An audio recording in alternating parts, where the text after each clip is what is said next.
Tolong ingat ini ya, baik-baik. Kalau nanti di akhirat Anda tidak temukan saya di surga, tolong ingatkan kepada Allah, saya pernah ada di sini. Abu Sa'id Al-Khudri radhiyallahu taala anhu, beliau menyampaikan, qala Rasulullah sallallahu alaihi wasallam bersabda, lihat kalimatnya, bima makna. Lihat, saya langsung ke ujung hadisnya saja karena ini cukup panjang sekali. Hatta idza khalasal muslimuna, hatta idza khalasal mu'minuna minan nar. Sampai ketika orang-orang beriman diselesaikan urusannya dari neraka. Maksudnya hisab. Ya, saat dihisab udah dipisahkan nih, orang beriman semua udah masuk surga, siap masuk surga semua ya. Yang buruk-buruk masuk neraka, udah masuk ke neraka. Jadi kalau amalan Anda misalnya 50,001%, Masya Allah, maka Anda masuk ke dalam surga insya Allah, lebih banyak amal baiknya. Tapi kalau amalan jelek Anda misalnya 50,001%, amal baiknya 49,99, masuk kemana? Ke neraka, walaupun cuma 0,01%. Yang jadi masalah sekarang 50%, amal baik 50, amal jelek 50. Masuk ke mana? Taib. Nah itu belum ke surga dan tidak ke neraka. Lihat kalimat saya, belum ke surga, tidak ke neraka. Disimpan di tempat yang tinggi, yang bisa teramati keduanya. Bisa melihat ke surga, bisa terdengar jerit neraka. Kalau lihat udah nggak tega, udah nggak kuat ke neraka. Terdengar jerit neraka. Ya, itu disebut dengan A'raf namanya, tempat tinggi yang bisa melihat keduanya. Disebut A'raf ya, makanya ada Quran surah Al-A'raf, Anda baca dari ayat 45-nya sampai dengan ayat ke-50-nya. Ada ashabul A'raf yang belum ke surga dan sangat ketakutan mendengar jerit-jerit neraka sehingga ingin mengharapkan rahmat Allah Subhanahu wa taala. Dia akan ditempatkan di situ di tengah-tengah nanti sampai selesai hisab. Begitu selesai hisab, dia memohon rahmat Allah, diberikan rahmat Allah, baru kemudian dimasukkan ke dalam surga. Kalau hisabnya misalnya berlangsung selama sehari, maka 1000 tahun dia nunggu di situ. Tayyib. Hatta idza khalasal mu'minuna minan nar, sampai ketika orang-orang beriman itu ya, mulai diselesaikan dari urusan nerakanya. Taib, sudah mulai masuk ke dalam surga. Ini sudah selesai, mau masuk ke dalam neraka dan dimasukkan, masuk semuanya. Apa yang terjadi? Ma minkum min ahadin bi ashaddi munashadatan lillahi fi istiqsa'il haqqi li ikhwanihi tayyib minal mu'minina lillahi minal mu'minin. Anda tidak akan temukan pada saat itu situasi saat orang-orang beriman akan masuk ke dalam surganya, sementara yang neraka sudah dihukum di situ, sudah banyak yang dihukum, sudah macam-macam masuk. Ini sudah mulai mau selesai, tiba-tiba ada orang-orang yang mengadu kepada Allah Subhanahu wa taala, memohon dengan sangat. Nabi katakan, Anda tidak akan pernah temukan orang yang paling banyak kuat permohonannya kepada Allah, memelas dengan tulus. Asyaddu munasyadatan. Munasyadah itu sesuatu yang dimohonkan dengan sangat. Ya Allah, mohon ya Allah, mohon ya Allah. Fawalladzi nafsi biyadi, sampai Nabi berkata, maka demi Allah yang jiwaku ada di tangannya. Ini Nabi bersumpah dengan jiwanya. Tidak pernah ada kalimat dalam hadis ya, kalimat seperti ini kecuali menunjukkan itu sangat serius. Ingat, sangat serius, dan ada sesuatu yang penting di dalamnya. Nabi serius menyampaikan ini, kita jangan anggap bercanda gitu kan. Falladzi nafsi biyadi, maka demi jiwaku yang ada di tangan Allah Subhanahu wa taala, yang bisa diwafatkan kapan saja.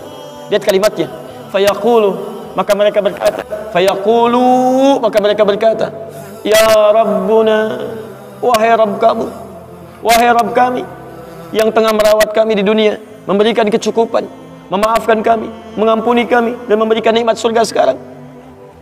Wa ya Rabbuna, ya Rabbuna, wahai Rabb kami, hum ashabuna, mereka ada di antara teman-teman kami.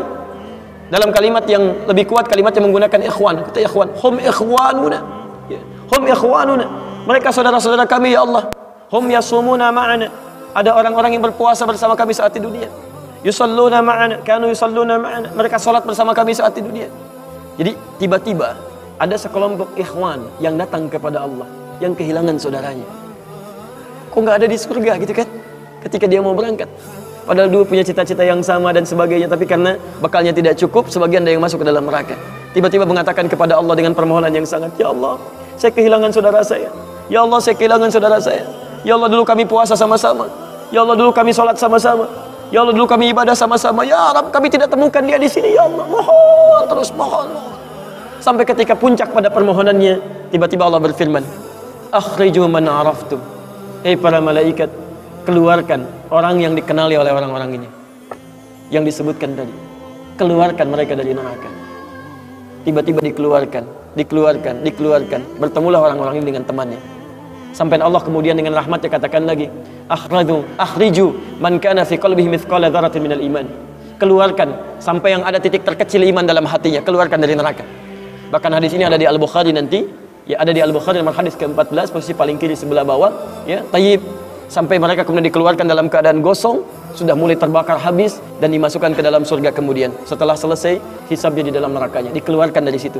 Jadi ada orang-orang yang dengan syafaat temannya bisa keluar dari neraka, masuk ke dalam surga, ada yang sama sekali tidak membantu itu. Ya, dosa-dosa yang begitu besar tidak bisa keluar dan kekal dia di dalam neraka. Walaupun dia merasa beriman kepada Allah, tapi digugurkan keimanannya dengan ibadah-ibadah yang melanggar ketentuan Allah, seperti syirik dan sebagainya. Tapi poinnya adalah tiba-tiba ada segolongan teman yang memohon kepada Allah Subhanahu wa taala, "Ya Allah, kami puasa sama-sama, kami ibadah sama-sama, kami sholat sama-sama ya Allah, cuman saya nggak temukan dia di sini." Itu indah. Nah, permohonan sesuatu untuk melengkapkan pada yang kurang disebut dengan syafa' namanya. Pelengkap yang kurang disebut dengan syafa'. Makanya di tarawih itu ada salat syafa'. Antum salat 11 rakaat, 2 rakaat penyempurnanya yang ke-10 disebut dengan syafa', 1 rakaat akhirnya disebut dengan witir. Ya, ada teman yang merasakan ada yang kurang nih ya Allah, begitu saya masuk, teman saya nggak ikut, saya ingin dilengkapi dengan itu ya Allah. Tayyib, permohonan untuk menggenapkan sesuatu yang kurang dengan sifat yang sangat memohon luar biasa, maka kalimatnya dirubah dari syafa' menjadi ditambah tak di ujungnya dengan alif di tengahnya, jadi syafa'ah. Tayyib. Saya mau akhiri ya, karena ini sebenarnya tidak banyak bahasannya. Siapa orang-orang ini? Itu yang disebut dengan ikhwan. Makanya ketika ayat Qur'annya mengatakan wa kuntum ala syafa hufratin minan nari fa anqadhakum minha. Dan kalian sudah ada bahkan yang sudah mau di bibir neraka itu. Karena ketika diangkat itu oleh Allah Subhanahu wa taala dengan perintahnya, ya diperintahkan oleh Allah. Tayyib, dalam bahasa hadisnya ada yang diangkat baru neraka itu masuk ke kakinya sampai ke betisnya.